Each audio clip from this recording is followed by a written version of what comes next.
আসসালামু আলাইকুম ইয়া রাহমাতুল্লাহি ওয়া বারাকাতুহু।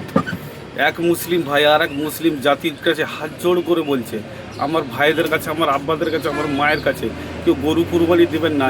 যেই গরুর জন্য আমাদের কত রাস্তাঘাটে মুসলিম ভাইদেরকে অপমান করেছে, মারধর করেছে এবং তাদের গাড়ি থেকে গরু নামিয়ে নিয়ে তাদের রুজি রুটির মধ্যে লাথি মেরেছে, আমার কত আব্বার বয়সী মানুষদেরকে মেরেছে এবং তাদেরকে কান ধরে উদ্বোস করিয়েছে এবং মুসলিম সম্প্রদায়ের উপরে এই আঙুল তুলেছে। আমি হাত জোড় করে অনুরোধ করছি, আপনারা মুসলিম সম্প্রদায়ের উপরে কেউ আঙুল তুলবে, এটা কোনো মুসলিম সম্প্রদায়ের মানুষ আগেও কখনো সহ্য করেনি আর এখনও কখনো করতে দেবে না। আমি তাই আপনাদেরকে বলবো, যারা কুরবানি দেবো বলে নিয়ত করে ফেলেছেন, যারা কুরবানি গরু অলরেডি কিনে ফেলেছেন, তাদেরকে বলবো একটু লস হলো গরু বিক্রি করে দিয়ে আপনারা ছাগল কুরবানি দিন। আপনারা ছাগল দিনে একটা ছেড়ে, দুটো ছেড়ে, তিনটে ছেড়ে, পাঁচটা, আপনার যেমন ক্ষমতা হবে তেমন দেবেন।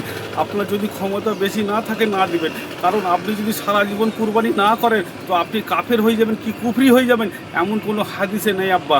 আমি তাই আব্বা আপনাদেরকে বলতে চাই একটা কথাই, এই গরু থেকে কুরবানি থেকে আপনারা একটু বিরত থাকুন।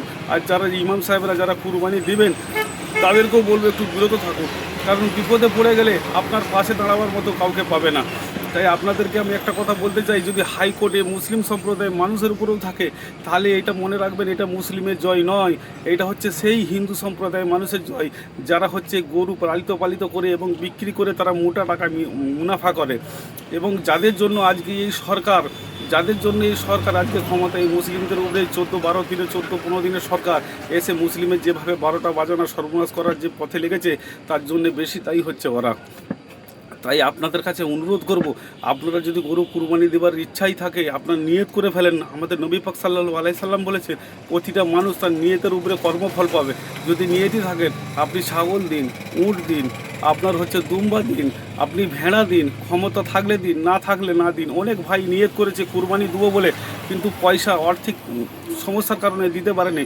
সে ভাইদেরকে বলবো 200 টাকা আছে, 20 টাকা আছে, 2 টাকা আছে, 2000 টাকা আছে, আপনি নিয়ত করে আপনার পাড়া প্রতিবেশী বন্ধু বান্ধব আত্মীয় স্বজনের মধ্যে যদি কোনো দুঃখেয়ারি মা ভাই বোন থাকে, তাদের অসহায় মানুষ থাকে, তাদের আপনি দান করুন, তাদের উপকারে লাগুন, তাদের কাজে লাগুন।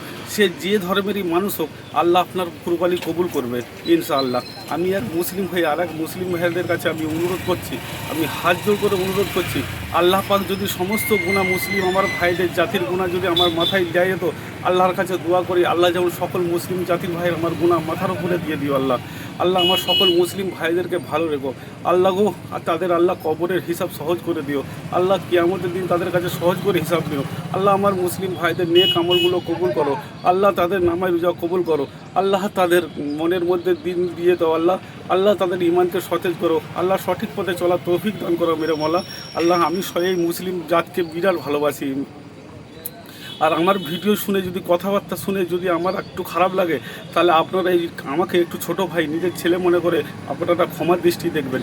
আর যদি একটু সত্য বলে মনে হয়, খুব ভালো লেগে থাকে, তাহলে একটি মুসলিম আরেকটি মুসলিমের কাছে শেয়ার করে এই ভিডিওটি পৌঁছে দিবেন। আল্লাহ পাক সবাইকে সুস্থ রাখুক, ভালো রাখুক, সুখে রাখুক। খোদা হাফেজ।